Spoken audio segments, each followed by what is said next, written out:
പല കാര്യങ്ങളും ചെയ്യാനായിട്ട് ഇറങ്ങിത്തിരിക്കുമ്പോൾ ചില ആളുകൾ പറയും അത് ചെയ്യണ്ട, നിന്നെ കൊണ്ട് ഇത് പറ്റില്ല. ഇത് കേട്ട് പിന്തിരിയുന്നവരാണ് നമ്മളിൽ ഭൂരിഭാഗം ആളുകളും. എന്നാൽ ജീവിതത്തിൽ വിജയിച്ചവരെല്ലാം മറ്റുള്ളവരുടെ നിരുത്സാഹപ്പെടുത്തലുകളെ അതിജീവിച്ച് മുന്നോട്ട് പോയവരാണ്. ഒരു കഥ ഇങ്ങനെയാണ്. ഒരു കൂട്ടം തവളകൾ ഒരു വലിയ പാറപ്പുറത്ത് ചാടിയെത്താൻ മത്സരിച്ചുകൊണ്ടിരിക്കുകയാണ്. ആദ്യം പാറപ്പുറത്തെത്തുന്നയാൾ വിജയിക്കും. ഇതിനിടയിൽ താഴെ നിൽക്കുന്ന മത്സരിക്കാത്ത തവളകൾ നീ ചാടണ്ട, കയറണ്ട, നിന്നെ കൊണ്ട് പറ്റില്ല എന്നിങ്ങനെ പറഞ്ഞുകൊണ്ടിരിക്കുകയാണ്. ഇത് കേട്ടതോടെ ചില തവളകൾ ചാട്ടം അവസാനിപ്പിച്ച് തിരിച്ചു മടങ്ങി.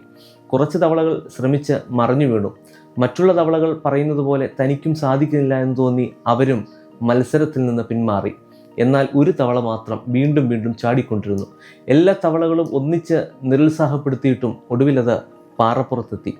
വിജയിയായ ആ തവളയ്ക്ക് സമ്മാനം കൊടുക്കാനായിട്ട് വന്ന ആൾ ചോദിച്ചു, എങ്ങനെയാണ് ഇത്രയും ആളുകൾ നിരുത്സാഹപ്പെടുത്തിയിട്ടും നീ അതിനെ അതിജീവിച്ചത്? തവള ഒന്നും പറഞ്ഞില്ല. അയാൾ വീണ്ടും ചോദ്യം ആവർത്തിച്ചു. പക്ഷേ തവള നിശബ്ദമായിട്ട് ഇങ്ങനെ നിൽക്കുകയാണ്. കാരണം ആ തവളയ്ക്ക് കേൾവിശക്തി ഉണ്ടായിരുന്നില്ല. മറ്റു തവളകൾ തന്നെ പ്രോത്സാഹിപ്പിക്കുകയായിരിക്കും എന്നാണ് ഈ വിജയിച്ച തവള കരുതിയത്.